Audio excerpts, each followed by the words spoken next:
Austatud koolitushuviline, kui 3 sajandit tagasi ei oleks lossi ehitajad mõelnud eelarvele, ei oleks mõelnud sellele, kui palju see loss maksab, olekski see jäänud õhulossiks.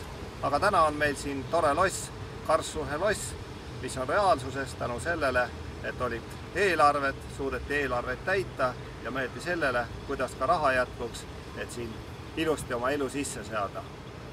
Kui soovid täiendada oma teadmisi eelarvestamisest, finantsplaneerimisest ja hinnakujundusest, tule koolitusele.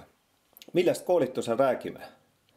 Eelarvestamise ja finantsplaneerimise koolitusel keskendume just sellele, kuidas koostada eelarveid ja finantsplaane niimoodi, et nendest oleks meil töös kasu.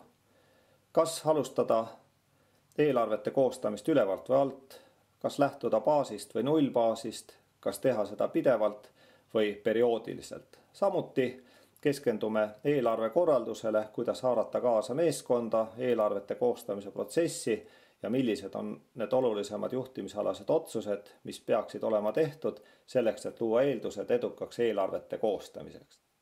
Lisaks traditsioonilisele eelarvele vaatame ka seda, kuidas koostada tegevuspõhiseid eelarveid, kuidas koostada paindlikke eelarveid kontrollinguks ning tulueelarvete koostamise käigus räägime ka sellest, kuidas kujundada hinda. Läbides finantskoolituse ei jää sinu unistused vaid õhulossideks, vaid muutuvad reaalseteks lossideks, nii nagu on siin minu selja taga. Ja lisaks kõigele on teil koolitusel võimalik osta ka minu eelarvestamise eelarvejuhendi koostamise raamatuid soodushinnaga.